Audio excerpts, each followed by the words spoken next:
오늘 하나님의 말씀은 사도행전 11장 19절에서 26절 말씀입니다. 때에 스데반의 일로 일어난 환난을 인하여 흩어진 자들이 베니게와 구브로와 안디옥까지 이르러 도를 유대에게만 전하는데 그 중에 구브로와 구레네 몇 사람이 안디옥에 이르러 헬라인에게도 말하여 주 예수를 전파하니 주의 손이 그들과 함께 하심에 수다한 사람이 믿고 주께 돌아오더라. 예루살렘 교회가 이 사람들의 소문을 듣고 바나바를 안디옥까지 보내니 저가 이르러 하나님의 은혜를 보고 기뻐하여 모든 사람에게 굳은 마음으로 주께 붙어 있으라 고나니 바나바는 착한 사람이요 성령과 믿음이 충만한 자라. 이에 큰 무리가 주께 더하더라. 바나바가 사울을 찾으러 다소에 가서 만나매 안디옥에 데리고 와서 둘이 교회에 1년간 모여 있어 큰 무리를 가르치고 제자들이 안디옥에서 비로소 그리스도인이라 일컬음을 받게 되었더라. 성령을 받는다는 것은 그리스도를 위해 사는 사람이 되었다는 뜻입니다. 성령 받았다는 의미가 내가 세상에서 칭찬받고 세상에서 잘 되기 위해서 성령 받은 목적이 아니고 성령 주신 이유가 아닙니다. 오직 그리스도를 위해 살게 하시는 것이 하나님의 뜻입니다. 그리스도를 증거하는 증인이 되었다는 뜻이죠.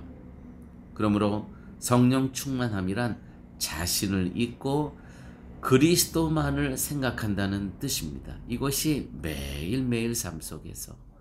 그러므로 우리가 오늘 기도하지 못하고 말씀 붙잡지 못하면 성령 충만 되어질 수가 없는 겁니다. 26절 말씀에 제자들이 안디옥에서 비로소 그리스도인이라 일컬음을 받게 되었더라. 그리스도인이라 일컬음을 받게 되었더라.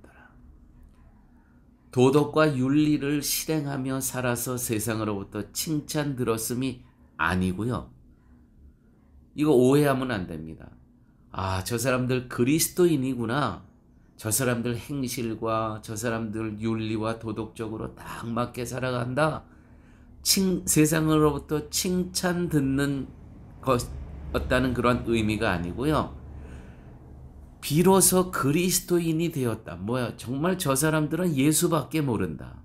이게 이 성경 구절에서 하고자 하시는 말씀입니다. 예수밖에 몰랐다. 이게 바로 그리스도인들이다. 이 뜻입니다. 세상이 성도나 교회를 판단하는 기준은 행실입니다. 착하고 싸우지 않고 세상에 좋은 일을 많이 하는 것이 세상이 성도와 교회에 대한 요구입니다. 교회는 저래야 됩니다. 그건 세상이 요구하는 겁니다. 싸우지 않고 착하고 세상에 대해서 순종적이고 그건 세상이 판단하는 기준입니다.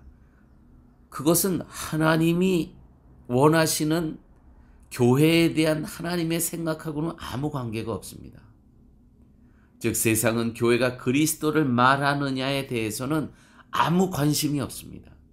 하나님만 높이느냐에 대해서는 전혀 관심이 없습니다.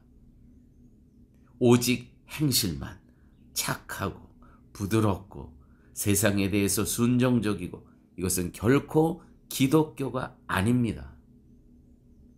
오늘 말씀 가운데 맨 마지막에 비로소 그리스도인이라 일컬음을 받게 되었더라. 야, 저 사람들은 정말 착해. 저 사람들은 세상에 대해서 순종적이고 우리가 말만 하면 잘 따라올 사람들이야. 이건 기독교가 아닙니다. 그런데 현대 교회 역시 세상이 요구하고 바라보는 그러한 시각에 발 맞추려 합니다. 매우 잘못된 것이죠. 하나님이 보실 때 어떠한 교회냐가 중요한 겁니다. 우리는 항상 이 교회가, 교회 공동체가 하나님 보시기에 어떠실까를 생각을 해야지 사람들 보기에 우리의 교회는 어떠한 평판을 받을까? 이거 생각할 거 전혀 없습니다. 우리가 하나님의 기준에 맞춰서 빛과 소금의 역할을 감당할 때 사람들은 비로소 그리스도인이다 라고 인정을 하는 겁니다. 뭐예요? 우리가 하나님의 기준에 맞춰 살아갈 때 윤리와 도덕, 그거는 부차적인 겁니다. 다 됩니다. 하나님의 말씀을 실천하다 보면 그것은 따로 그것을 할 필요가 없는 겁니다. 이미 말씀 속에 다 들어가 있기 때문입니다. 그러므로 우리는 세상으로부터 인정받고 칭찬을 받아야 한다는 그러한 사고방식을 버려야 됩니다. 하나님 보시기에 우리 교회는 성도인 나는 어떤 모습으로 보여질까? 이것이 중요하다는 것이죠. 본문을 보면 제자들은 안디옥에서 오직 주의 도를 전했을 뿐입니다. 그들의 입에서는 오직 예수님에 대한 말밖에 나올 것이 없었습니다.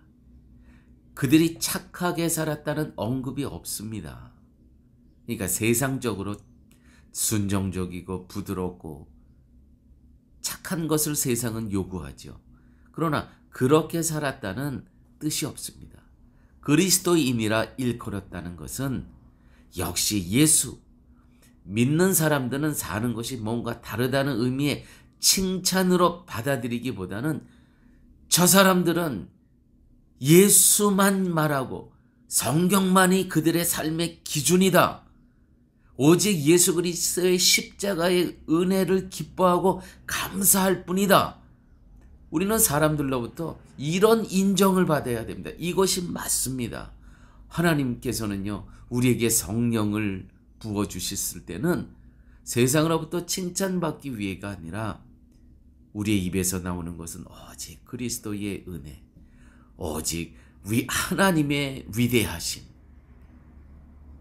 부활의 예수님을 증거하기 위해서 하나님께서는 성령을 우리들에게 보내주신 것입니다. 요즘 한국에 전광훈 목사님에 대한 그런 이슈가 많이 이야기되고 있습니다. 세상 사람들이 볼 때는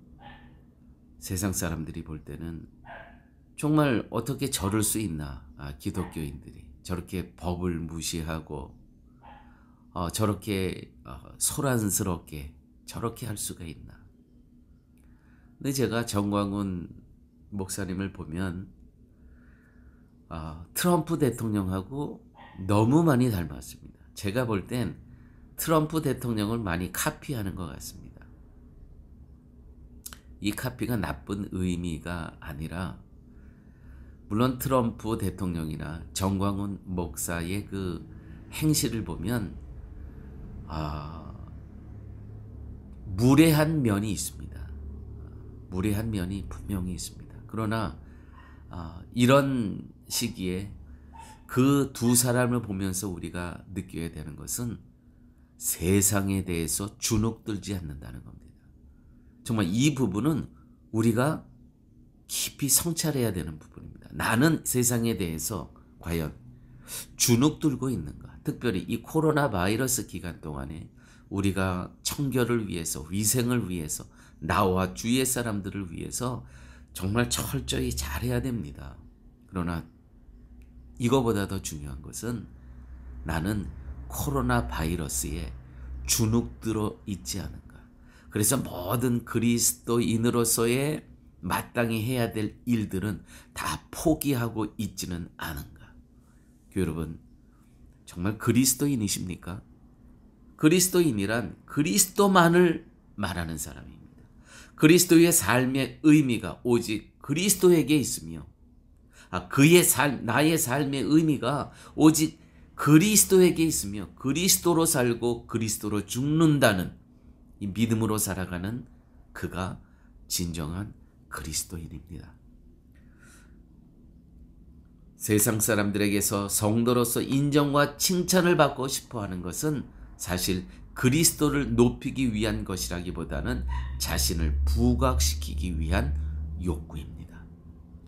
오늘도 나는 그리스도의 도를 따라가는 사람이었는가 생각하시고 고민하고 자신을 살피고 자복하면서 주님만이 우리 마음에 자리 잡히도록 힘쓰셔야 될 것입니다. 세상 속에서도 우리들을 착한 행실을 보이려고 하지 마시고 그리스도가 누구인가만을 보여주면 되는 겁니다. 그럴 때 세상은 우리들을 향해서 예수밖에 모르는 그리스도인이라고 일컫을 것입니다. 이것이 바로 하나님께서 원하시는 성도의 삶인 것입니다. 기도하십니다.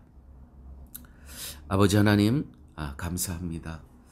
오늘 말씀 가운데 정말 다시 한번 우리의 삶이, 나의 삶이 세상에 굴복하고 주눅들어 있지는 않은지 살필 수 있는 그런 귀한 시간을 허락하여 주심을 아버지 하나님 감사합니다. 세상으로부터 칭찬받기를 원하는 인생이 아니고 하나님으로부터 인정받는 그러한 삶을 살기를 소원하는 저희의 삶 되게 하여 주옵소서. 모든 말씀 예수님 이름으로 기도드렸습니다. 아멘.